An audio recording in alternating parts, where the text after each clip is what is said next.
Boa tarde a todos. Eu sou a professora Renata de Souza Mota, sou professora da Universidade Federal do Recôncavo da Bahia. Estamos aqui para mais uma mesa, né? Mais uma apresentação para vocês, dentro do nosso Congresso em Rede, né? Hoje que estamos completando, né, um dia de luta, né? Um dia de muitas reflexões, um dia de muito que pensar acerca da inserção, da inclusão, né, das pessoas com deficiência. Hoje, dia 3 de dezembro, né, o Dia Internacional das Pessoas com Deficiência, estamos aqui, mais uma vez, em mais um congresso da rede, um congresso que tem se reafirmado a cada ano, né, hoje num formato diferente. Hoje a gente não pode se abraçar, hoje a gente não pode se ver fisicamente ao vivo, né, para a gente poder se tocar, mas ele não deixou de acontecer, né, ele está sendo, ele foi construído com muito carinho, com muito cuidado, né, com muita articulação, distante, né, todos nós distantes, mas conseguimos realizar, né, esse evento. Estamos aqui para a nossa mesa de deficiência física, reabilitação, integralidade do cuidado no SUS. Vou fazer minha descrição, minha audiodescrição, né? Eu sou uma mulher de pele clara, pele branca, uso óculos preto, meus cabelos são castanhos escuros, longos. Estou atrás de mim, né? Uma parede com a televisão à minha esquerda, à minha direita da tela, né? Uma parede branca e um ventilador ligado em cima, porque está muito calor aqui. Eu estou em Feira de Santana nesse exato momento. Do lado direito da tela, temos aqui o Wellington, né, nosso querido intérprete. Ele é um homem da pele morena, cabelos curtos, com barba, e ele está usando uma camisa preta e, ao fundo, uma parede branca. Bom, o tema, né, como eu falei para vocês, é sobre reabilitação e integralidade do cuidado no SUS, né, um tema extremamente importante. Nós estamos hoje nós vivenciamos o SUS, né, o Sistema Único de Saúde, né, todos nós fazemos uso dele. Ele hoje é um grande projeto social, né, ele já está estabelecido no nosso convívio, nas nossas rotinas, né, e sabemos que muitos obstáculos, muitas barreiras existem em relação à sua utilização, à sua aplicação, né, à sua organização, mas muitos ganhos, né, já foram conseguidos, né? O SUS hoje, ele é a nossa porta de entrada, eu costumo dizer que é a porta de entrada, a porta de permanência, a porta de cuidado, né, de reabilitação e de sobrevida, né, para a grande maior parte dos brasileiros. E falar de deficiência física nesse mundo do SUS é falar de vitórias, né, temos muitas vitórias, mas falar também, né, de uma série de obstáculos que encontramos, né, em termos principalmente de acesso aos serviços utilizados.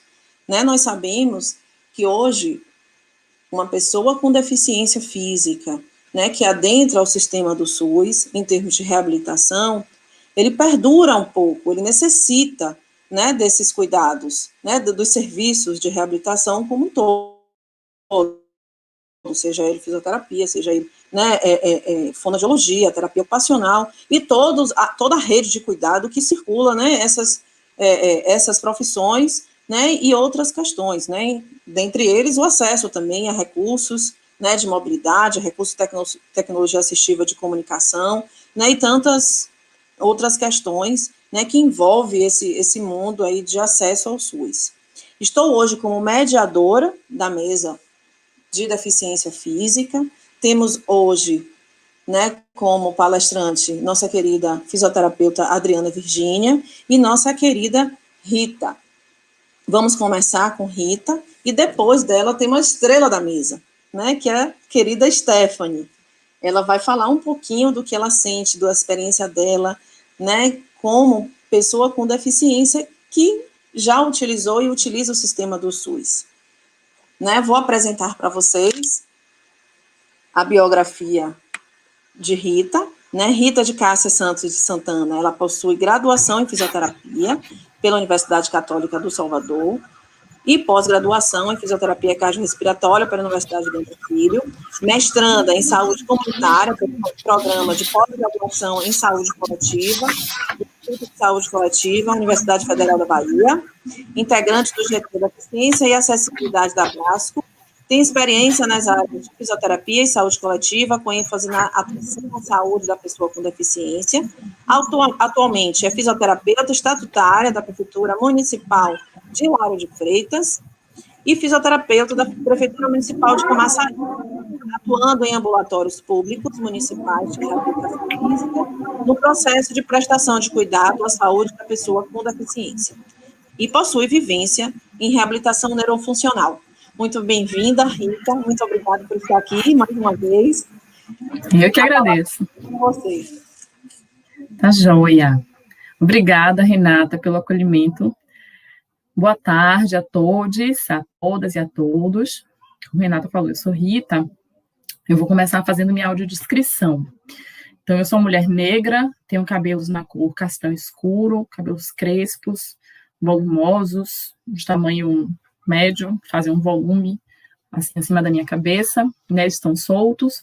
Eu uso óculos de grau, né, da cor roxa e preta, né, estou fazendo uso de fones de ouvido pretos também, uso uma corrente dourada, estou usando uma blusa na cor bege, mas aqui esse ambiente onde eu estou tem uma iluminação muito grande, e aí aparece um tanto desfocado o fundo, né, e a imagem está bem centrada em mim, eu me encontro relativamente bem enquadrada à câmera. Bom, eu quero começar minha fala deixando, assim, registrado um enorme prazer em participar desse evento, né, que na minha percepção acaba sendo um espaço de troca de conhecimentos, de experiências, de reflexões que só fazem agregar valor à minha trajetória acadêmica, que é ainda incipiente, e à minha trajetória pessoal também. Então, eu espero colaborar, que esse espaço realmente seja de troca. Eu agradeço e parabenizo também as instituições que estão organizando o evento, mas, sobretudo, as pessoas, né, a cada um dos sujeitos e sujeitas que se dedicaram e elaboraram e estão mobilizando estruturas para fazer esse congresso acontecer, né, especialmente no dia de hoje, como a Renata falou, Dia Internacional da Pessoa com Deficiência, né, e eu faço essa ressalva às pessoas porque eu acredito que é também através de iniciativas como essa, muitas vezes iniciativas pessoais, que a gente pode, enquanto sociedade, trilhar caminhos, né, para a concretização de um corpo social mais equânime e acessível. Bom, eu acho que eu tenho aprendido cada vez mais sobre a importância de me localizar, né, quando eu vou me posicionar nas minhas falas. Então, eu falo da posição de um profissional de saúde, cuja formação básica profissional foi extremamente tecnicista, né, e que recentemente comecei uma nova descoberta sobre saúde, sobre deficiência e sobre o cuidado com saúde também, né. Então, a minha proposta aqui não é dar uma aula sobre deficiência física, mas sim conversar sobre alguns aspectos da deficiência que são debatidos na academia e que envolve também a atenção à saúde das pessoas com deficiência no SUS, né? E esses aspectos, eles acabam dialogando muito com a minha vivência profissional. Pode passar, por favor, o slide. Então, deixa eu ver, esse slide inicial, ele é um slide branco, onde tem escrito o primeiro congresso em rede, dialogando sobre o que é deficiência, para a garantia de práticas inclusivas, né? Logo abaixo vem escrito deficiência física, reabilitação e integralidade do cuidado no SUS. Vem o meu nome, Rita de Cássia Santos de Santana, fisioterapeuta, mestrando em saúde comunitária da instituição ISC-UFBA, o ano de 2020. É um slide branco que tem uma faixa laranja embaixo. Todos os outros slides seguem esse mesmo padrão. Pode passar, por favor.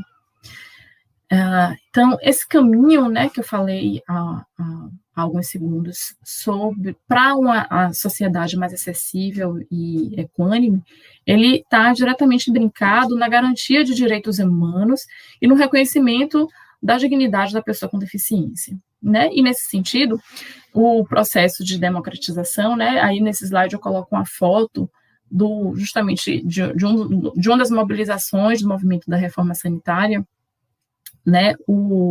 Esse processo de democratização ancorado no SUS, ele tem um papel ímpar, né? Quando ele assume alguns princípios doutrinários, né? Cada um deles, seja a universalidade, a equidade, a integralidade, eles são capazes de subsidiar longas e profundas discussões, né? Mas quando se fala da saúde da pessoa com deficiência, né? Quando se pensa em reabilitação, eu concordo com diversos autores que defendem a grande relevância do debate entre o princípio da integralidade e a deficiência, né? E aqui eu vou compreender a deficiência como um princípio e diretriz também, que acaba desconstruindo aquela ideia de separação, de segregação entre a promoção e a proteção à saúde, né? E aí isso, na prática, acaba envolvendo o atendimento integral em todos os níveis de atenção, né, e de complexidade, sem que haja prejuízo a nenhum deles, né? E acaba pressupondo também um modelo de atenção pautado em ações que a gente considera como programáticas de saúde, né? Sem que haja concorrência entre elas, e, na verdade, o objetivo é que haja complementariedade entre as ações preventivas, curativas e de promoção de saúde também, né? Essa ressalva que se faz em torno da integralidade, ela não está atrelada a um caráter de valor, não é que a integralidade seja um princípio mais importante do que os outros, né? Na legislação regulamentar do SUS, por exemplo, a integralidade ela faz inferir que sempre que as necessidades de saúde elas são individuais e coletivas, né? E que estão imbricadas nessas ações preventivas e curativas, mais uma vez que elas não são concorrentes e sim complementares. Por isso, os autores eles pressupõem que essas ações de saúde, elas primam também pela universalidade e equidade de acesso aos serviços. Então, é como se o princípio da integralidade ele abarcasse os outros dois, né? E o fato do Estado brasileiro assumir, né, esses princípios juntamente com a saúde de todos, sem distinção, foi fundamental para o desenvolvimento de políticas públicas, né? E aí, quando a gente pensa em linhas gerais, quando a gente pensa em política pública para a pessoa com deficiência, foi somente a partir da criação e da implantação do SUS que a gente observa um olhar mais deslocado para a saúde da pessoa com deficiência. Então, a saúde da pessoa com deficiência foi somente tomada como política pública a partir da implantação do SUS, né? E a gente pensa, por exemplo, a Política Nacional de Saúde da Pessoa com Deficiência foi publicada em 2002, né? Somente 14 anos depois da Constituição, né? Apesar, obviamente, de discussões iniciais terem começado desde 91, né? E, inclusive, nessas discussões iniciais, já se mostrava dois aspectos principais. Que as necessidades das pessoas com deficiência, elas são comuns a todos os indivíduos, né? Com e sem deficiência.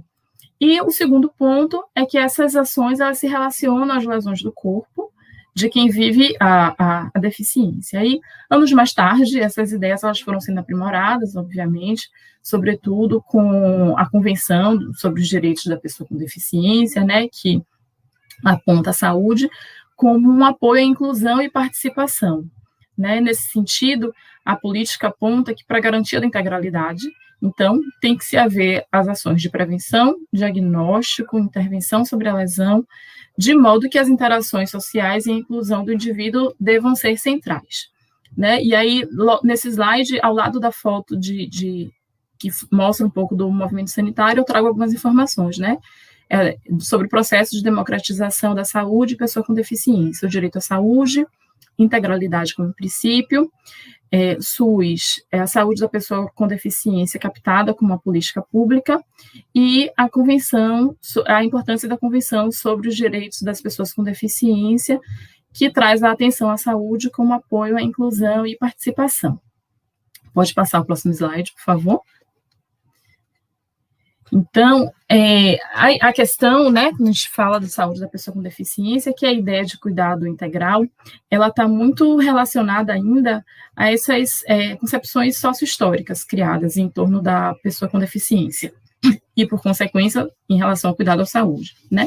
E a própria Política Nacional de Saúde da Pessoa com Deficiência, ela foi resultado de muitos movimentos, de muita disputa, né, mobilização nacional e internacional de diversos atores. Então, com todo esse debate em torno da política de saúde, o Brasil ele conseguiu avançar, né, e assumiu também um marco conceitual da deficiência, que a gente precisa deixar marcado mais uma vez, que ainda está em evolução, né, é um conceito ainda muito em disputa, mas que ele tem fugido cada vez mais dessa polarização e hierarquização entre o normal e o patológico, né? Então, ao mesmo tempo que nós, enquanto sociedade, passamos a reconhecer a deficiência, né, como produto da interação entre pessoas cujos corpos possuem lesões, né, e essas barreiras atitudinais e ambientais que vão impedir, né, essa plena e efetiva participação das pessoas em sociedade, a gente também está reconhecendo, em contrapartida, esse caráter biopsicossocial da deficiência, né? Ou seja, a gente assume esses aspectos psicológicos, biológicos e sociais que compõem o indivíduo.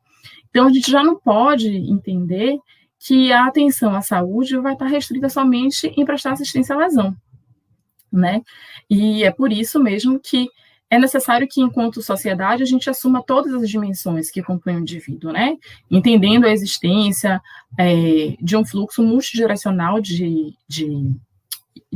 pertencimento, que há um fluxo multidirecional e interdependente, né? Entre a sociabilidade desse indivíduo, entre o seu sentimento de pertencimento e sua construção de identidade enquanto ser social, e que isso tudo está relacionado com o seu cuidado de saúde, né? É necessário que a gente reconheça as especificidades desse segmento quando a gente pensa em assistência à saúde, né?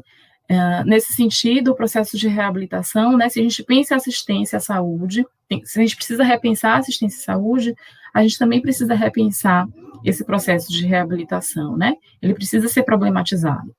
Então, a assistência à lesão, não é que ela não seja importante, né? Ela é importante sim, não se deve negar isso. Mas a ideia que eu trago aqui, que também já é bastante debatida por diversos autores, né? A professora Eusenia é uma franca debatedora disso, é de que a reabilitação, enquanto processo individual e singular de cada sujeito, ela deve transpassar essas práticas de exercício e de treinos cotidianos da atividade diária, né?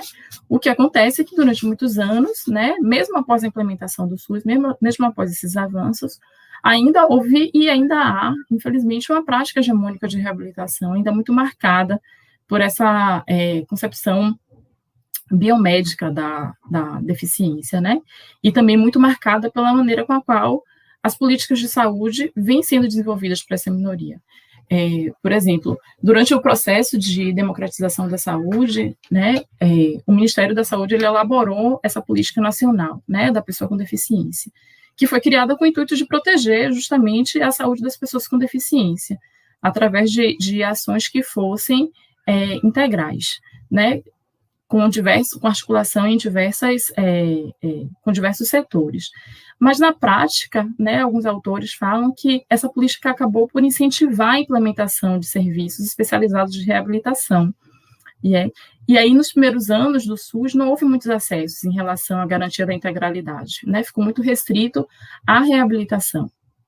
E aí, como parte desses serviços, eles ofereciam outras assistências que não somente de reabilitação, por exemplo, fisioterapia, fonoaudiologia, entre outras, né, eram fornecidos serviços meio que avulsos, né, então os usuários acabavam se tornando ainda mais dependentes dessas instituições de reabilitação e se distanciavam de outras possibilidades de cuidado, sobretudo na atenção primária, né.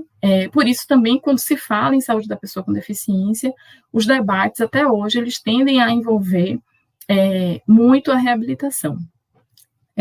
Nesse segundo slide, ele segue o mesmo padrão do outro, tem uma foto do card da Política Nacional da Pessoa com Deficiência, né, e ao lado vem escrito Saúde da Pessoa com Deficiência Física no SUS, Assistência à Saúde, ultrapassando a assistência à lesão e os paradoxos do Sistema Público de Saúde.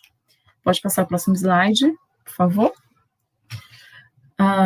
Então, eu acho que eu vou descrever logo esse slide, né, um slide branco em que eu vou listando os dificultadores do cuidado, né, em termos de itens. Então, ainda assim, apesar de todo esse debate, ainda há relatos na literatura, né, e a gente pode vivenciar também isso no nosso cotidiano, sobre as dificuldades que as pessoas com deficiência têm de usufruir, inclusive, desses serviços especializados de reabilitação, né? E aí eu vou listar aqui alguns. O primeiro, por exemplo, que eu trago é em relação à localização, né? Então, a gente precisa lembrar que, apesar de todos os esforços em relação à distribuição de serviços de saúde, alguns ainda se encontram centralizados em grandes centros urbanos, né? E isso acaba se tornando distante da maioria de seus usuários. É só a gente pensar, por exemplo, nos serviços de reabilitação no interior e até mesmo na capital, né? São centros de reabilitação que estão muitas vezes distantes das periferias. E aí vale lembrar também que esse deslocamento, por vezes, ele é incompatível com o perfil socioeconômico das pessoas com deficiência, né? Que, de acordo com diversas pesquisas, elas estão entre as que têm piores condições socioeconômicas, né? E aí, a gente posso trazer aqui como exemplo o ponto de corte, por exemplo, para a concessão do BPC, né, do benefício de prestação continuada, de até, no máximo, 1/4 do salário mínimo por cada pessoa da família, né? E benefício esse que a gente sabe que, infelizmente, acaba se tornando a principal fonte de renda de diversas famílias que têm pessoas com deficiência, né? Ou seja, as desigualdades sociais e a pobreza, eles acabam influenciando diretamente o acesso dessas pessoas com deficiência nessas unidades de saúde. E aí, pronto, quando essa pessoa chega no serviço especializado, e também no serviço da atenção primária, e outras questões surgem, né? E aí vou propor fazer uma reflexão aqui que nós, enquanto seres humanos, nós somos plurais em nossa existência, né? Então, a diversidade, ela faz parte da natureza humana, né? E a integralidade, quanto princípio, deveria garantir que essas particularidades elas vão ser vistas e problematizadas também, né? Para que se encontre possíveis soluções, né? Para transpor essas barreiras arquitetônicas e atitudinais. E aí, sobre isso, por exemplo, eu trago aqui um exemplo da adequação da estrutura física, né, e de recursos materiais. A existência de profissionais de referência, por exemplo, que saibam Libras. E, sobretudo, sobre a formação desses profissionais de saúde sobre práticas de cuidado, né? E eu queria deixar marcado aqui a importância de que profissionais de saúde continuem ampliando a sua visão para além do olhar biomédico sobre a deficiência, né? E aí, para o fortalecimento da nossa rede de cuidados, é imprescindível que essas pessoas, né, que esses profissionais de saúde, eles acabem incorporando a integralidade no seu processo de trabalho, né? Enfim, que eles sejam realmente aliados a uma luta anticapacitista dentro do nosso sistema de saúde, que por vezes acaba atrapalhando esse cuidado integral à saúde, né? E o objetivo seria tentar justamente ajustar essas práticas de cuidado. Outro ponto de tensão, né, quando se trata de serviços especializados em reabilitação, é a definição de critérios de elegibilidade para acessar o serviço, né? E aí, com um produto que se tem, mais uma vez, é a normatização de algumas práticas excludentes, né? Principalmente quando se trata de pessoas que têm quadros clínicos mais complexos, né? Ou que tenham um prognóstico funcional mais restrito, digamos assim. Em contrapartida, né, ao mesmo tempo em que a existência que a gente reconhece a existência de listas de espera, né, então a lista de espera é quase que uma constante nos centros de reabilitação, a gente reconhece também que dar alta a esse serviço ainda é uma tarefa difícil, né, sobretudo naqueles municípios, naquela região em que a rede de cuidados não está bem estabelecida. E aí, se a gente olhar agora para a atenção primária, né, a gente pode trazer uma série de elementos que surgem como dificultadores, né, que vão comprometer esse atendimento integral, né. Alguns autores, por exemplo, apontam a insuficiência ou carência de equipamentos, né, de mobilidade, a carência de acompanhantes, barreiras arquitetônicas no entorno da unidade, ou então em torno do município, o transporte público inadequado. Em relação a essas condições estruturais dessas unidades, é clara e frequente a pouca adaptação desses espaços para receber as pessoas com deficiência, né? E aí a gente põe ausência de rampas, ausência de corrimãos, elevadores, banheiros que não são adaptados, enfim. E aí, por conseguinte, isso acaba virando uma bola de neve, né? Então, assim, observem, a restrição ao domicílio, ele acaba, por vezes, dificultar o acesso aos serviços de saúde, e isso, por conseguinte, acaba piorando, tende a piorar as condições de saúde da pessoa com deficiência, né?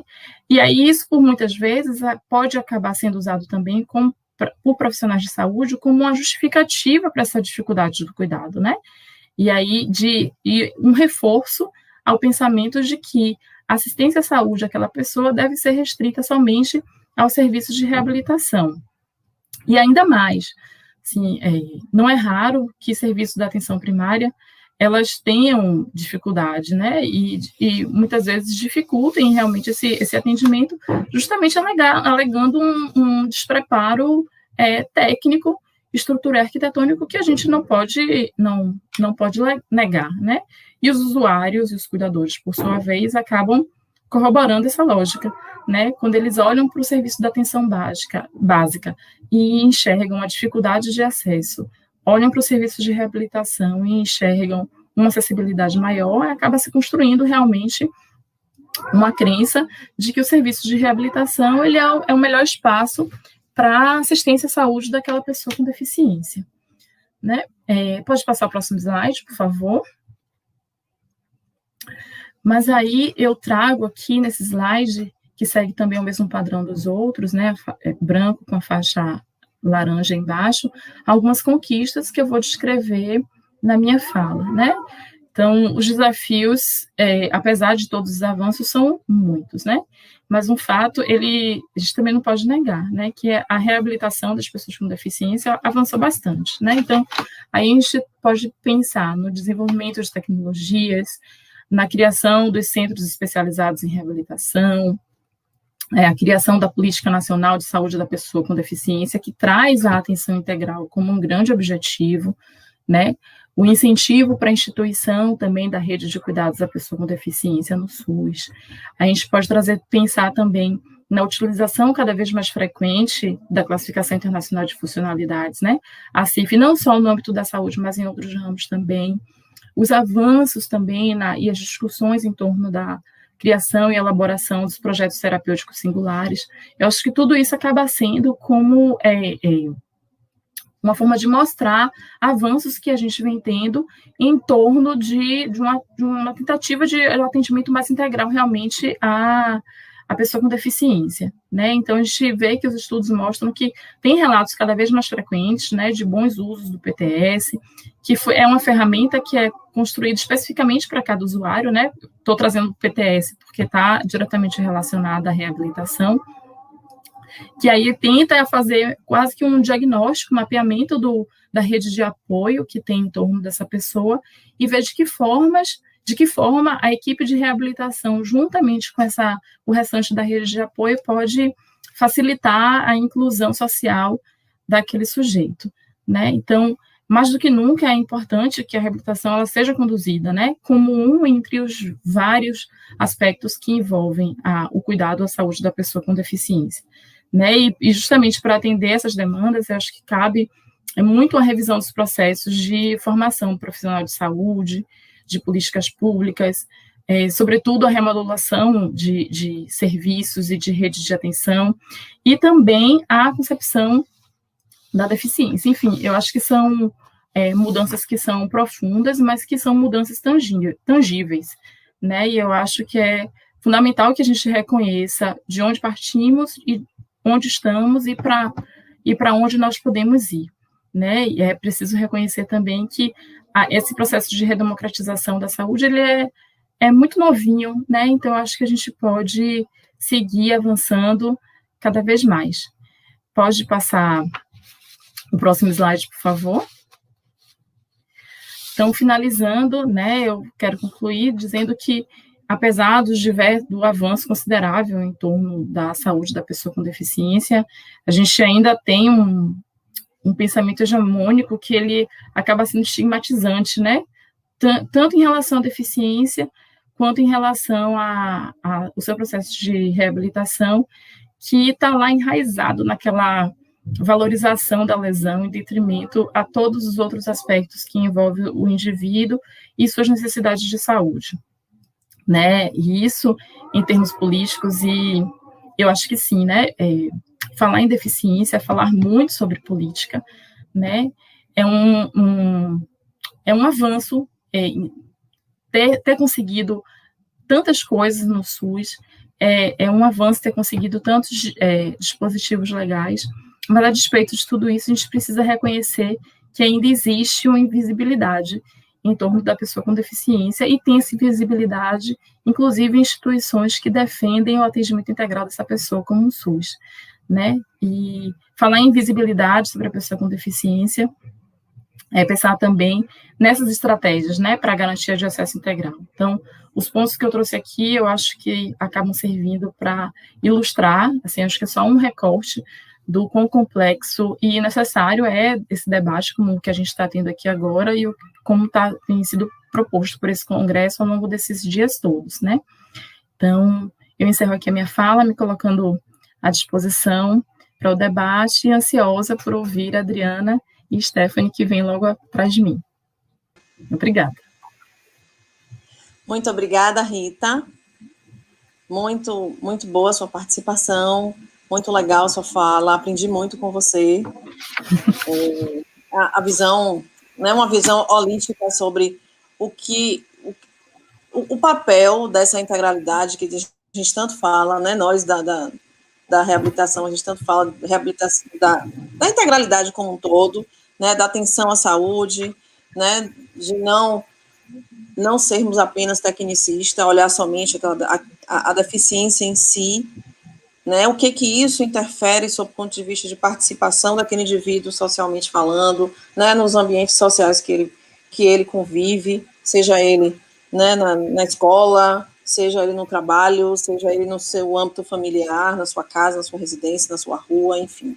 Então, é um olhar ampliado, né, de que a gente precisa ter, infelizmente, né, a gente sabe que hoje como eu vou dizer, a academia, né, a formação das pessoas hoje, né, em termos de cursos voltados para a reabilitação, eles ainda são cursos bem tradicionais, né, a gente conta no dedo aqueles que já conseguem, né, inserir no seu projeto pedagógico esse olhar ampliado, essa formação mais integral à saúde, né, enfim. Eu acho que isso precisa ser refletido, acho que isso precisa ser construído, né, em todos os cursos, né, que a gente tem hoje espalhado nesse país. Bom, dando continuidade, né, à nossa fala, vou fazer também a audiodescrição de Charlison, né, que é o nosso intérprete que está aqui à minha direita, né, da tela. Ele é um homem negro, ele é alto, né, tem um cabelo bem curto, usa óculos de grau de armação preta, tem bigodes, não tinha, tá, gente? Tem agora, vendo pela primeira vez, faz uso de uma camisa preta, e ao fundo, uma parede branca.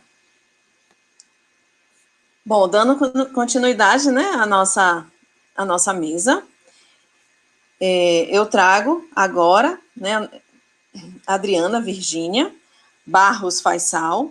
A Adriana foi minha colega, a Adriana é uma amiga muito, muito querida. Ela é fisioterapeuta, graduada pela Escola Baiana de Medicina em 2001, especialização em fisioterapia pediátrica, também pela Escola Baiana de Medicina, título de especialista em terapia intensiva neonatal e pediátrica pelo COFITO, mestre e doutoranda em medicina e saúde pela UFBA, fisioterapeuta do CPPHO, complexo UPS, e da Clínica Escola de Fisioterapia da UFBA, fisioterapeuta colaboradora da Casa Hunter e da Singular Medicina de Precisão.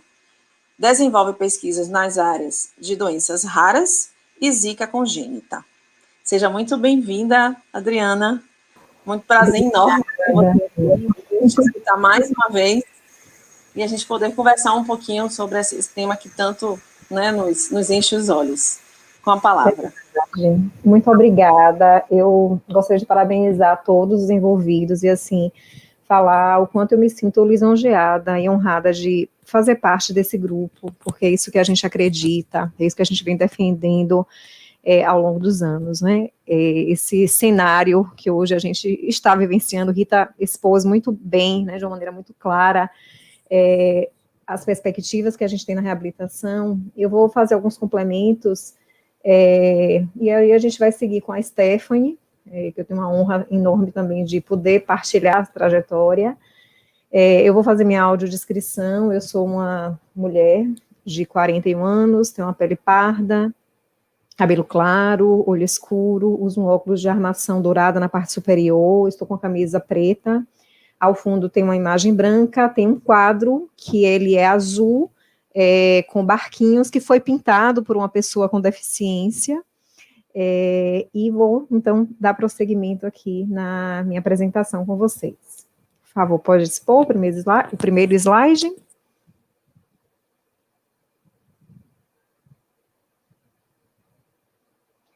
Então, na perspectiva do Sistema Único de Saúde, cuidado à pessoa com deficiência, reabilitação, tem sido uma temática realmente muito discutida. Esse é um slide que tem um fundo laranja com um círculo branco, no qual está escrito deficiência física, reabilitação e integralidade no cuidado, SUS, Adriana Faisal, fisioterapeuta, mestre. Pode passar, por gentileza? Pois bem, Rita falou muito bem sobre os princípios do SUS, e não conseguimos pensar em assistência à saúde sem pensar em universalidade, onde todos têm acesso, em equidade, em integralidade e também na participação social. Existe uma consonância, pode passar o próximo, dos princípios do SUS com a classificação internacional de funcionalidade. A classificação internacional de funcionalidade, ela é algo extremamente necessário e relevante. Aqueles que não conhecem, convido a consultar. Nós, em 2003, tivemos acesso a esse modelo, e nesse momento, onde a CIF, ela chega para nós, ela traz uma mudança de paradigma, de padrão, onde a gente sai de um modelo, né, de saúde e doença, o corpo saudável, o corpo que não tem doença, não. Isso é completamente, uma visão completamente errônea e inadequada. Temos um modelo de saúde que é biopsicossocial. O indivíduo, ele tem as suas questões físicas, emocionais, a sua relação com o meio, com o ambiente, e a CIF, como eu falei há pouco, ela tem essa consonância tão forte com o Sistema Único de Saúde, ela é aplicável a todas as pessoas. E entender a CIF, para mim, é condição primária para nós trabalharmos na reabilitação. Pode passar o próximo, por gentileza? Quando a gente pensa em reabilitação, a gente pensa nesse cenário que está aí, né, nessa imagem, um slide de fundo branco, com uma gravura com várias pessoas de diversas faixas etárias fazendo exercício, e esse slide coloca que a reabilitação ela tem o objetivo de proporcionar melhor qualidade de vida a partir de uma intervenção individualizada, ancorada nas potencialidades do indivíduo e na sua interação com o ambiente. Na minha prática profissional, muitas vezes eu me deparo com situações onde a gente incapacita as pessoas, né? O que define, a gente sempre fala, diagnóstico não é destino, a gente não fala de doença, fala de condição de saúde, né, que é o que o SUS propõe, que a própria CIF propõe. Então, eu penso em reabilitação, eu não penso apenas em fortalecer, em alongar. O que é aquele indivíduo? É apenas um pé que fraturou? É uma coluna? É uma deformidade? Não. Aquele indivíduo tem anseios, tem desejos, tem uma vida pregressa, ser uma criança tem uma vida para seguir. Então, pensamos, né, em uma perspectiva macro, onde não é apenas fortalecer, alongar, estar num ambiente controlado.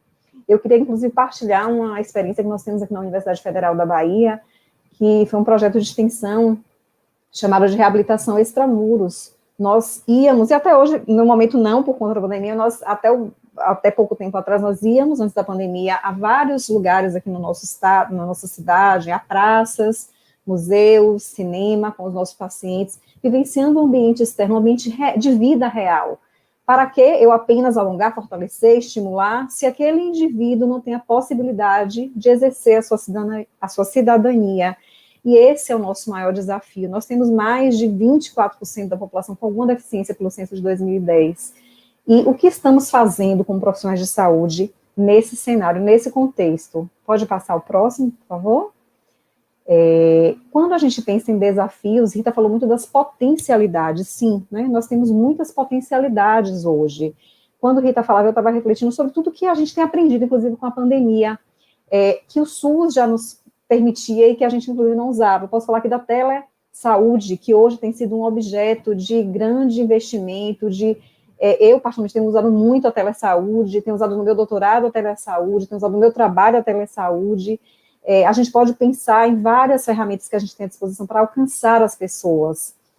E nesse cenário, a gente tem muitas potências, muitas evoluções, muitas questões que conseguiram avançar, sim, mas temos desafios. Haja visto que a Renata colocou há pouco, a nossa formação tecnicista, onde a gente pensa em produzir um conhecimento que às vezes não é aplicável à vida real do sujeito.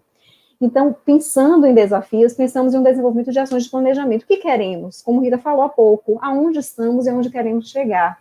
Como estão os nossos serviços? E o que eles pretendem devolver à nossa população? E isso perpassa também pela formação do profissional, assim como a produção de uma agenda de pesquisa intersetorial que fortaleça a rede de cuidados. Eu não trabalho só como fisioterapeuta, eu preciso do profissional da educação, eu preciso do profissional da tecnologia, todos nós precisamos. Eu não entendo por que a saúde não se integra com a educação, não é? Na própria universidade, a gente tem esse sonho de integrar mais os setores. A própria demanda em relação, por exemplo, à tecnologia assistiva, que é algo que eu venho conversando muito com a Renata, ainda é uma barreira para os nossos pacientes, nossos usuários. Esse é um slide que tem fundo branco com essas falas que eu comentei há pouco. Abaixo tem uma gravura de escrita que simboliza exatamente essa questão da pesquisa, da busca do conhecimento, e acima imagens de pessoas que se apresentam como integração, né? A partilha do conhecimento. Não trabalhamos só, eu tenho a grata oportunidade de trabalhar em ambulatórios que são chamados multi, mas eu vejo como transdisciplinares, onde a gente tem uma ação muito integrada, e isso é muito gratificante, de poder ofertar às pessoas um cuidado amplo, que observe de fato as suas necessidades reais. Pode passar, por gentileza? Por fim, esse slide é um slide branco, tem o print de uma tela, de um artigo, o resumo de um artigo que fala sobre que nós precisamos repensar a deficiência. E exatamente o que esses autores trazem é essa ligação, né, da própria classificação internacional de funcionalidade, os conceitos de doença, de deficiência, que todos nós estamos vulneráveis a ter uma deficiência ao longo da nossa trajetória de vida, e o que nós estamos fazendo para promover a participação social, olhar o indivíduo para além da sua deficiência. Eu penso que esse é o maior desafio que nós temos diariamente, entender, escutar, desenvolver uma atitude de empatia, quais são as suas reais necessidades frente à sua condição de saúde, e isso sem considerar a presença da família, dessa rede articulada de apoio. Então, eu os convido a, posteriormente, ler esse trabalho. Ele é um curto trabalho muito interessante, que traz uma reflexão muito engrandecedora para todos nós. Por fim, pode passar, eu deixo aqui uma interrogação, né, que seria exatamente para que nós refletíssemos, né, o princípio da sabedoria e a dúvida, né, e não a afirmação. Então, o que estamos precisando para potencializar os nossos serviços, para aumentar a participação, que é o que a CIF tanto coloca, e o próprio Sistema Único de Saúde coloca? O que é necessário? É necessário ação intersetorial, é necessário a maior integração dos serviços, que cada um de nós possa fazer a sua parte. Somos peças fundamentais nesse quebra-cabeça, nessa coxa de retalhos, onde a escuta qualificada, observar o indivíduo no seu ambiente real, isso, sem dúvida, faz uma diferença enorme. Então, eu só queria agradecer a oportunidade de estar aqui com vocês, partilhando esse momento, e sigamos com a nossa próxima palestrante, Stephanie. Muito obrigada, Adriana. Excelentes reflexões. Né, são perguntas que pairam no ar, né, quando a gente para refletir sobre a nossa condição de trabalho.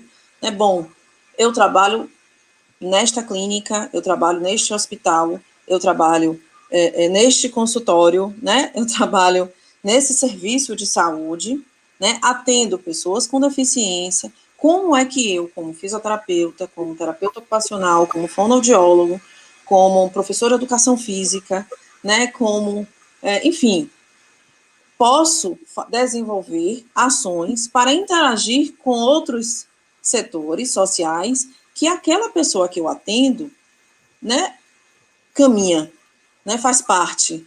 Como é que eu posso, né, como profissional de saúde, interagir, integrar com o professor daquela criança? O que aquela criança precisa? Né, gente? Poxa, são coisas assim tão simples. A comunicação, né, entre intersetoriais, posso falar assim, né, ela precisa acontecer.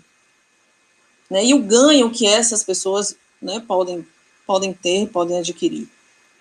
Né? Tem hora que é só um e-mail, um telefonema, né? Um momento de discussão, né? Que a gente pode sanar alguns problemas, né? A gente pode resolver, melhorar, minimizar, enfim, tantas questões no nosso dia a dia de trabalho. Né? Porque nós não trabalhamos só, né? Como você falou. Nós não somos pessoas sozinhas. Né? Hoje eu tenho a oportunidade de trabalhar com a equipe interdisciplinar, aprendo muito com todos eles. Né? Hoje eu trabalho, para quem não me conhece, né? Eu trabalho no curso de Engenharia de Tecnologia Assistiva e Acessibilidade da UFRB, né? Somos uma equipe interdisciplinar, então eu trabalho junto com engenheiros, pedagogos, psicólogos, né? Engenheiros que eu falo em diferentes áreas da engenharia, mecânica, eletrônica, computação, né? Civil, arquitetura, enfim. E a gente consegue, né, dentro dessa equipe interdisciplinar, pensar de uma forma interdisciplinar. Né? Eu ensino muito a eles, eles me ensinam bastante também. E assim a gente vai construindo o que precisa ser construído. Né? E o objetivo final é fazer com que as pessoas com deficiência, né, tenham uma maior inclusão social. Bom, trago agora, né, a nossa estrela da mesa, a nossa Stephanie de Freitas. Stephanie é uma menina de 19 anos, né? Ela tem atrofia muscular espinhal, é uma pessoa extremamente alegre, estudiosa, dedicada, né? Escreveu um livro aos 13 anos. Olá, Stephanie, boa tarde, seja bem-vinda. Deixo com você agora a palavra, tá? Ok. Boa tarde, ouvintes. Boa tarde ao pessoal da mesa. Eu quero agradecer aí pelo convite que a Adriana fez para mim, pelo pessoal da mesa também. E hoje é o dia do deficiente, né? E eu quero parabenizar aí a todos os deficientes que estão todo dia aí superando as limitações, né? E eu concordo com o que Rita de Cássia falou e com a Adriana também. E eu vou só complementar aqui com o meu olhar. Bom, todo o meu tratamento foi feito pelo SUS, desde os 4 anos, no Hospital Sara, que me acompanha até hoje. E também faço acompanhamento com o doutor André Barral, no Hospital Otávio Mangabeira e na Fundação Baiana de Medicina. Graças a esse acompanhamento e apoio no meu caso. Referente à política pública, que esses órgãos dependem, né? E de 15 anos para cá, eu noto que foram evoluindo para melhorar o atendimento público, principalmente aos especiais. Mas, mesmo assim, necessitamos de leis que garantam melhoria tanto aos profissionais na área como nós, cadeirantes e outras deficientes. Minha dificuldade é quando precisamos ir para o posto de saúde para pegarmos autorização de exames, que temos que aguardar o agendamento quando vai ter vaga para fazer um exame ou especialidade. Bom, melhorar também a acessibilidade para os deficientes, que são muitas dificuldades que passamos aí. E quero aproveitar e falar sobre o meu livro um pouquinho para vocês, certo?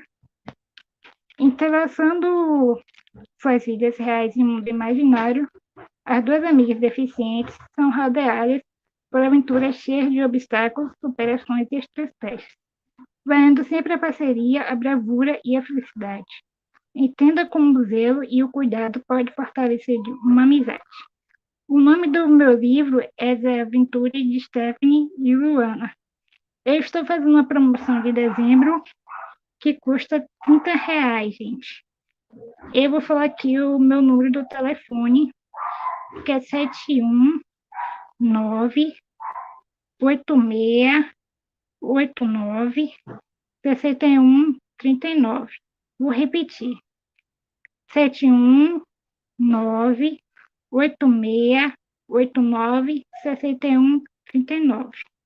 E eu também tenho meu Instagram, se vocês quiserem me seguir, que é Stephanie_Freitas20.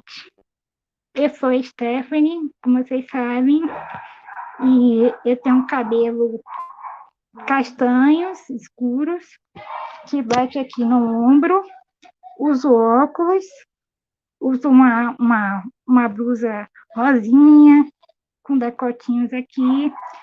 Atrás de mim tem um guarda-roupa, tem uma estante e a minha cama aqui ao meu lado esquerdo.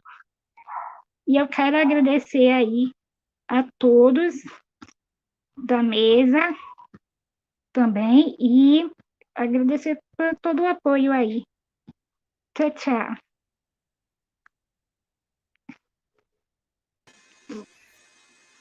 Muito obrigada, Stephanie, por partilhar com a gente um pouquinho, né, da sua vivência, da sua, né, da sua experiência.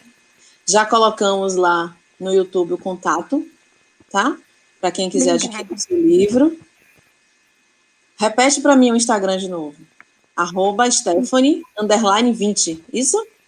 _Freitas20. Ok. Bom, vou ler os comentários agora, tá? Para a gente perguntas.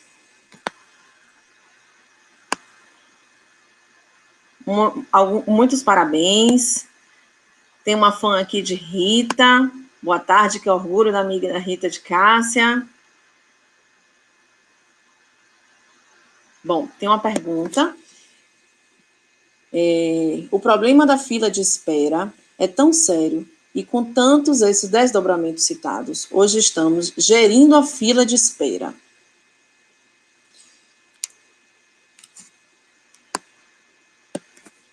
O que ainda precisa ser feito para que a saúde, para a saúde mudar a visão biomédica da pessoa com deficiência e promover a acessibilidade? Esta é uma pergunta, né, feita no chat. Adriana ou Rita poderia responder? Acho que nós poderíamos falar juntas, né, Rita? Com certeza. Tem um comentário, né, tem um comentário. Sim. Sobre a fila, né, de espera, essa, né, demanda reprimida que existe, que nós sabemos que existe, né, e a pergunta, o que ainda precisa ser feito para a saúde mudar a visão biomédica da pessoa com deficiência e promover a acessibilidade? Assim, a minha percepção é que sim, existe uma demanda reprimida a muitos serviços, né? Existem muitos pacientes, de fato, que tentam em vários serviços, então eles têm uma lista de colegial dos serviços, mas acho que essa não é a questão, eu acho que vem muito de um modelo mesmo falocêntrico, né? Hegemônico do cuidado médico. As pessoas, elas não acreditam, por exemplo, que se pode fazer reabilitação na atenção básica. Muitas pessoas não conhecem reabilitação baseada na comunidade, que é RBC, que é extremamente potente. Então, eu percebo que a necessidade é de mudar paradigmas. E isso tem que vir, inclusive, da nossa formação profissional, qualquer um de nós, da saúde, da pedagogia, porque, para nós, inclusive, na clínica escola de fisioterapia da UFBA, é até um desafio. Nós temos um momento de entrada e de saída, porque a gente entende que quando a gente consegue potencializar a função daquele paciente, ele precisa voltar para a sua vida real. Então, o paciente, muitas vezes, não entende, porque o modelo predominante é que ele fique ali ao longo da vida toda no serviço. E isso depende de nós, né? Nós temos insistentemente feito esse trabalho e continuamos todos, né, nesse movimento. Eu não sei se Rita compartilha dessa minha percepção, mas faça suas considerações, Rita. Compartilho, sim. Eu vou só dar um recado, Renata. Acho que o pessoal está pedindo para que a gente desligue os microfones, porque está dando um pouco de retorno. Tá? O meu mesmo estava aberto. Eu compartilho, sim, claro, Adriana, com o que você falou. E a gente tem que, acho que é importante a gente criticar, né, refletir criticamente sobre a nossa realidade, é de suma importância, mas eu acho que é importante a gente reconhecer que a deficiência ela é uma construção, é um conceito que é construído socio-historicamente, né? Então, tem um viés cultural aí muito forte, muito grande.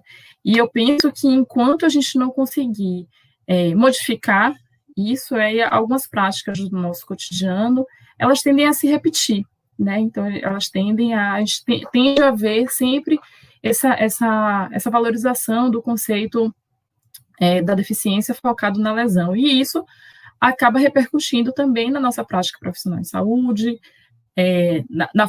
no que aquele sujeito com deficiência espera do profissional de saúde enquanto reabilitação, o que ele espera também enquanto atendimento integral.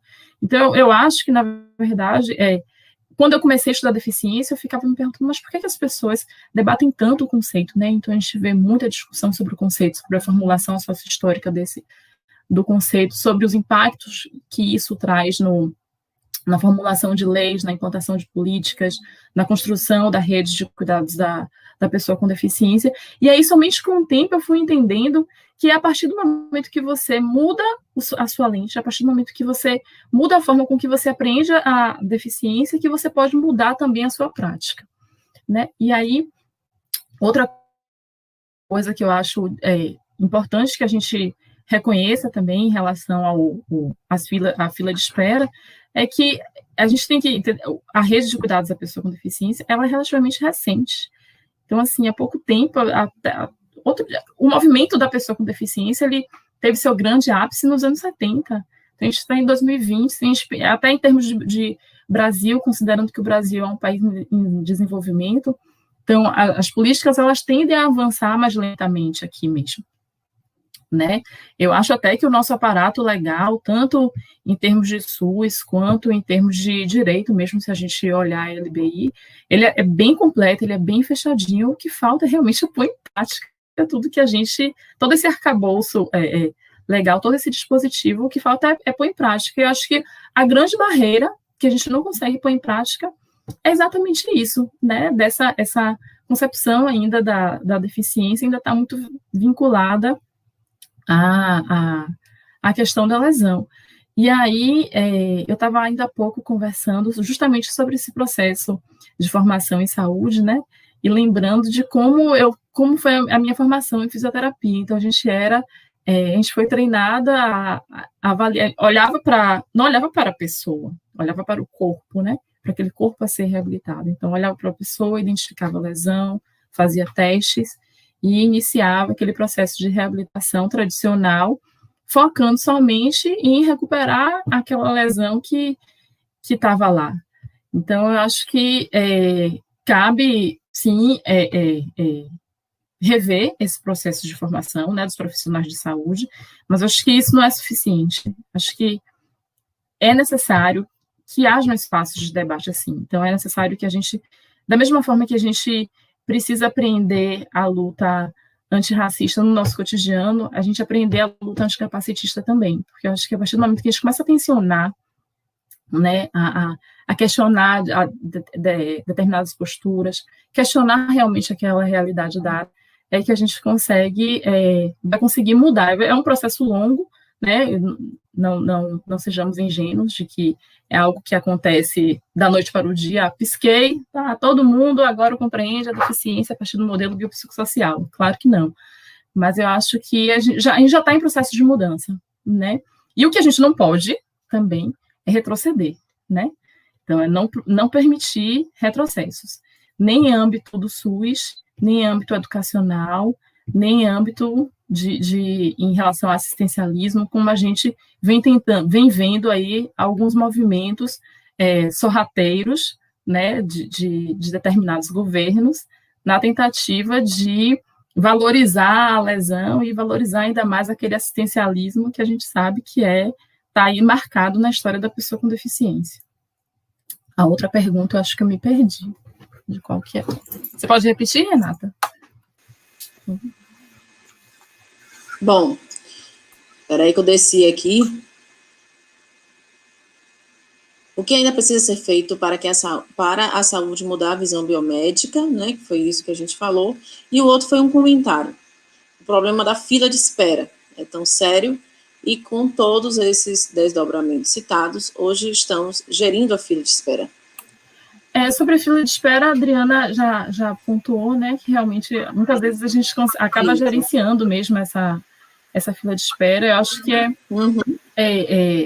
falta um pouco ainda falta essa articulação, né, entre esse serviço especializado e a atenção básica. Eu acho que falta a valorização do potencial que a atenção básica tem, né, em relação à saúde da pessoa com deficiência. Às vezes eu fico, agora não tanto mais, né, na assistência, mas há um tempo atrás eu ficava com a sensação de que os próprios profissionais da atenção básica, eles não tinham noção da sua potencialidade, né. Então eu acho que quando foram implantados os núcleos de atenção à saúde da família, por exemplo, isso deu um saldo, assim, fenomenal. Mas, em contrapartida, a gente vê agora que o andar ao contrário, né, o andar para trás.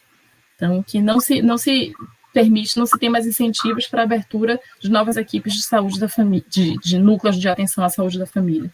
Então, isso acaba sendo mais ou menos não, acaba sendo realmente um retrocesso, né? Então, seguindo essa tendência, né, eu acho que a gente não caminharia para um processo de atenção integral factível, plausível, compreendendo a pessoa com deficiência enquanto sujeito. Com certeza. Bom, uma outra pergunta, agora direcionada à Adriana. O que é necessário para a saúde integrar com a educação? A escola tem tantas informações importantes para os profissionais de saúde. Como podemos formar essa rede de apoio? Bom, eu penso que a gente precisa de uma integração, tanto desde o nosso processo formativo, enquanto profissionais, como dessa intersecção entre gestores. Porque eu penso, né, pela minha experiência, eu vou fazer 19 anos de formada, e isso vem me mobilizando já desde sempre, que é difícil que haja uma interlocução entre esses setores. E aí a gente pensa assim, como que eu vou reabilitar uma criança que vai para a escola, mas essa criança, como é esse ambiente? Não é só a questão da barreira física, a barreira atitudinal. Então, na minha cabeça, nunca ficou muito claro porque não existia isso, né? E daí eu penso que todos nós que estamos na universidade, né, na universidade pública, que nós precisamos iniciar para ontem esse movimento. Quando a gente fala da intersetorialidade na própria universidade. Então, assim, eu ainda não consigo conversar com a faculdade de educação, eu gostaria de conversar mais com a faculdade de dança, de música. Veja quanta potência a gente tem. E por que a gente ainda não está nesse nível? É uma mudança de paradigma, né, de entendermos até as nossas potências. O que Rita falou da atenção básica, eu também tenho uma percepção. E eu extrapolo para essa percepção. Porque, às vezes, quem é da engenharia não tem ideia da importância que ele poderia ter nesse cenário. E nós, né, Renata, estamos em uma conversa, em alguns projetos, né, que a gente tem tentado trazer, de exatamente juntar essas categorias. Então, eu acho que a partir de eventos que tragam, sim, essa tônica, mas de atitudes, de ações, de extensões na universidade, que promovam, e que a gente pesquise questões que sejam efetivamente positivas, que sejam viáveis, que tragam retorno à nossa população, como, por exemplo, essa em questão, né, que é uma lacuna ainda dentro da assistência à pessoa, não falo só a pessoa com deficiência, a pessoa como um todo. Essa é a minha percepção. Se a Rita quiser complementar com a sua vivência, Rita, fique à vontade. Tem uma outra pergunta. Como tem ocorrido a disseminação de informações a respeito dos espaços de cuidado com acessibilidade para a pessoa com deficiência? A disseminação de informações a respeito dos espaços de cuidado. Existe um livro aqui na Secretaria de Saúde do Estado, tem o setor, né, que é direcionado à pessoa com deficiência. Existe um livro, inclusive, que a gente tem usado muito, por exemplo, a indicar, porque é mapeado por regiões aqui do nosso estado. é algo que a gente precisa usar de fato, né? Nós trabalhamos, por exemplo, em centros de referência e temos a necessidade desse direcionamento, né? Nós não ficamos com os pacientes, muitas vezes, por longos períodos. Então, assim, para dar conhecimento, a gente tem utilizado esse tipo de recurso, mas também tendo a necessidade da gente fazer algum tipo de contato com as secretarias municipais de saúde, que é algo que, para mim, por exemplo, ainda é difícil. Eu não tenho essa possibilidade, eu não tenho tido, mas dentro do nosso contexto aqui, Salvador, a gente mobiliza muitas pessoas, a gente mobiliza muitos colegas para encaminhamentos das diversas especialidades. Existem muitas dificuldades com algumas terapias, por exemplo, a gente fala de terapia ocupacional, de acesso à fonoaudiologia, a fisioterapia, o acesso, ele é até um pouco mais fácil, mas ainda existem, sim, né, desafios, mas pelo menos hoje ainda temos essa possibilidade desse conhecimento, desse material que foi produzido pela Secretaria de Saúde do Estado da Bahia. Rita, você tem algo mais que vocês utilizam, fazem alguma outra abordagem? Eu estou aqui só complementando. Aí tem uma pergunta que tem a ver com esse tema, só para a gente, né, manter uma linha de raciocínio. Como vocês percebem a deficiência e a organização dos espaços no estado da Bahia? Bom, já respondendo essa última, eu não tenho uma percepção assim em relação ao estado. Seria o quê? Serviços de saúde? Eu entendi que sim. A organização dos espaços de saúde. Eu acho que, pensando se a gente pensar na atenção básica, a gente vai considerar de que todo município minimamente tem um suporte, né, da atenção primária. Em termos de saúde, eu volto a falar naquele ponto, né, que eu toquei em relação à localização dos serviços, né? Então, a rede de cuidados é recente, né? Então, a gente ainda tem muitos centros especializados sendo habilitados, mas ainda é bastante carente, sobretudo se a gente olhar para o interior, né? Então, muitas vezes o acesso é difícil, a gente vê famílias se deslocando que precisam se deslocar para a capital para conseguir assistência à saúde em reabilitação, né? Aí acaba perdendo quebra aquele processo de continuidade, né, de promoção de saúde, de prevenção de deficiências, e acaba focando realmente na reabilitação, o que acaba sendo um reforço também de que somente aquela assistência para a reabilitação que é importante e que é válida. Enquanto a Adriana falava, eu estava pensando assim, como nosso olhar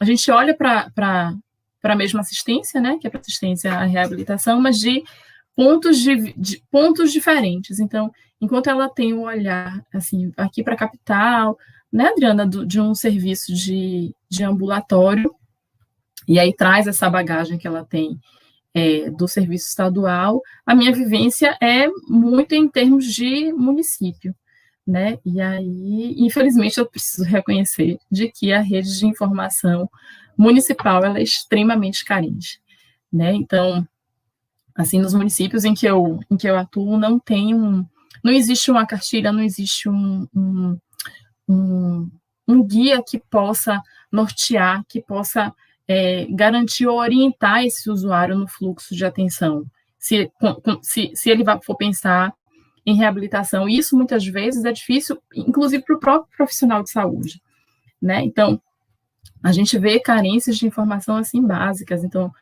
dificuldade no preenchimento de fichas de referência e contra-referência.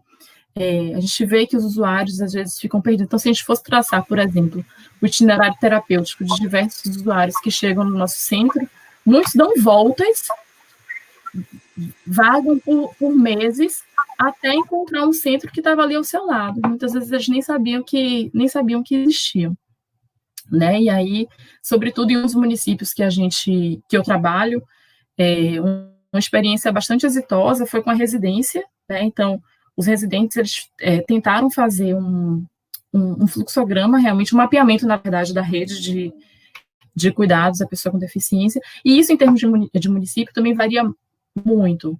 Então, assim, às vezes o serviço muda o perfil de usuário, às vezes aquela clínica credenciada que atendia determinado perfil já não atende mais.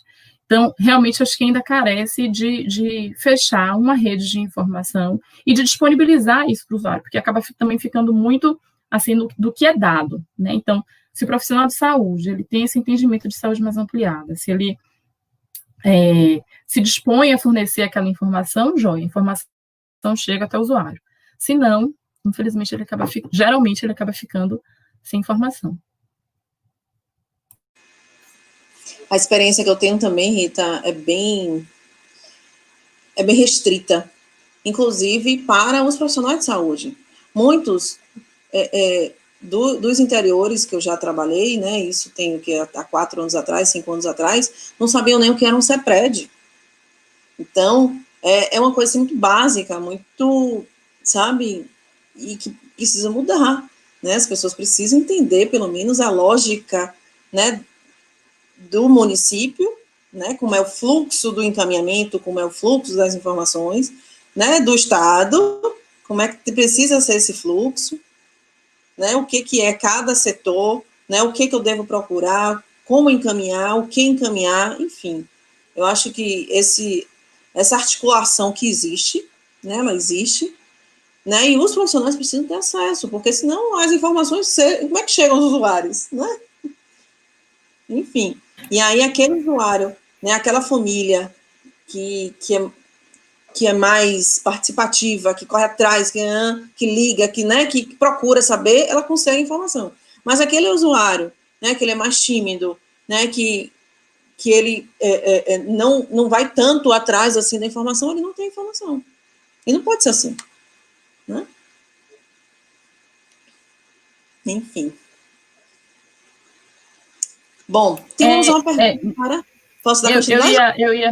Eu ia só fazer uma observação, que eu, numa visão bem otimista, assim, Renata, né, eu sou fiel defensora do SUS, não só porque eu sou trabalhadora do SUS, mas porque eu acredito realmente nesse processo de democratização da saúde. Eu acredito que, acho que a nossa rede de cuidados, né, para a pessoa com deficiência no SUS, ela é muito nova, né, ela é realmente bastante recente, e aí eu acho que a academia, ela acaba assumindo um papel importante de fazer um monitoramento, sabe, desse processo de implantação. Então, foram lançados editais aí recentemente justamente de verificação, né, do nível de implantação dessas redes. Eu acho que a área técnica da atenção à saúde da pessoa com deficiência, da CESAG, ela está cada vez mais atuante, está cada vez mais próxima dos municípios. Os municípios têm sido cobrados também em relação a isso, né, ao cumprimento dos dispositivos legais, das normas técnicas, do número de profissionais. Então, eu acho que quando essas pesquisas acabarem, eu acho que a gente vai conseguir ter um panorama mesmo geral, né, dessa implantação da rede de cuidados, e eu acho que a gente pode começar a pensar mais concretamente, não que isso não deva acontecer agora, mas pensar concretamente realmente onde estão as falhas, né, onde estão as lacunas, porque a gente tem experiências exitosas, né, tem um livro lançado recentemente que fala sobre, por exemplo, a rede de atenção, acho que no município de Angra dos Reis, e que foi bastante exitosa. Então, é possível, é uma mudança que é realmente tangível.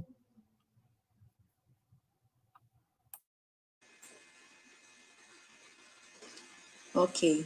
Vou fazer a pergunta agora direcionada a Stephanie.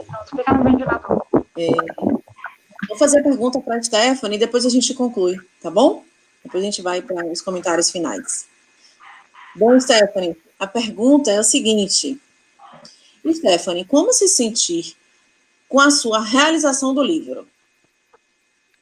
Eu me sinto muito feliz por ter realizado esse meu sonho de publicar meu livro, porque mesmo com minhas limitações e dificuldades, eu consegui publicar este livro aqui, que vocês estão vendo. Eu vou descrever ele aqui.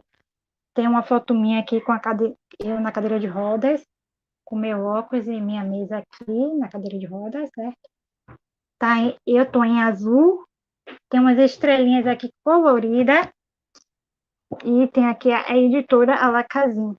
E eu agradeço a professora Oleneva por ter me ajudado a publicar este maravilhoso livro que está aqui à minha mão, que eu estou vendendo para vocês aí, para essa promoção de dezembro. E eu estou muito feliz por estar aqui falando com vocês.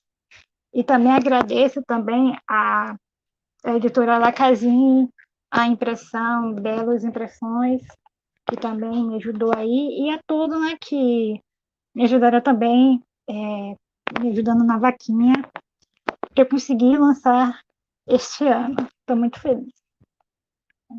Obrigada a todos. Um beijo no coração aí. Nós que agradecemos. Nós que agradecemos, Stephanie. Um prazer imenso te conhecer, tá? Obrigada.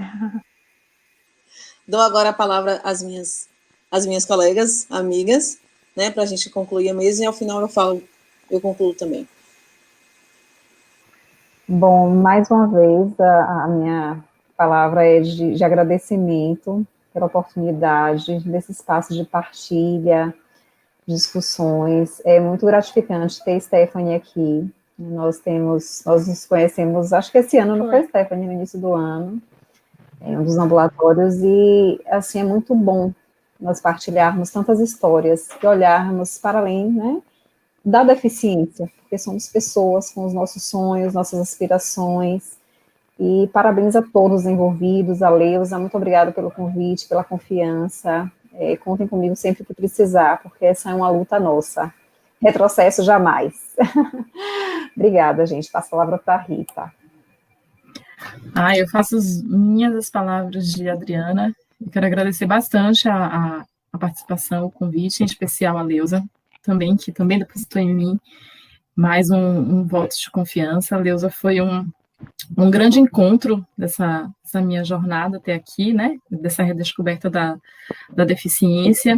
Agradecer a Renata também pelo acolhimento, aos intérpretes de Libras também, por garantir a acessibilidade às pessoas surdas, e agradecer, e mais do que nunca valorizar também a presença de Stephanie aqui, porque ainda há pouco uma das perguntas foi assim, como é que a gente muda, né, como é que a gente muda esse olhar sobre a deficiência? Como é que a gente muda os espaços de saúde? Eu acho que é justamente, não é dar voz, é ouvir essas pessoas. Então, é fazer realmente o exercício de escuta, né?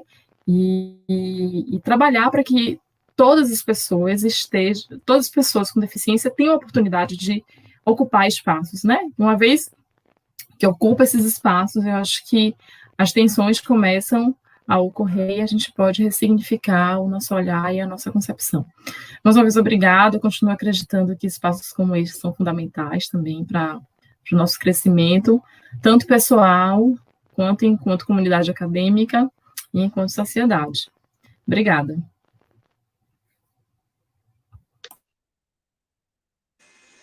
Bom, eu como mediadora da mesa, né, fiquei por último, mais uma vez agradecer aos colegas intérpretes, a participação de Stephanie, de Adriana, de Rita, né, a toda a rede PCD Bahia.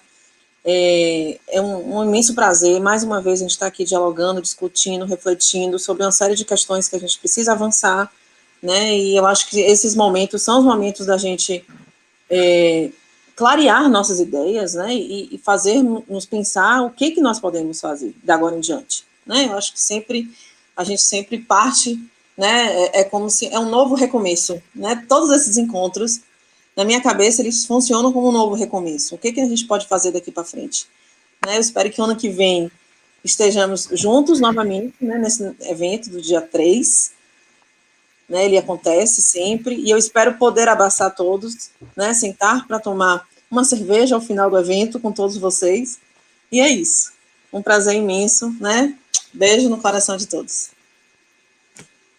Tchau. Obrigada a todos. Tchau, tchau, obrigada. Tchau.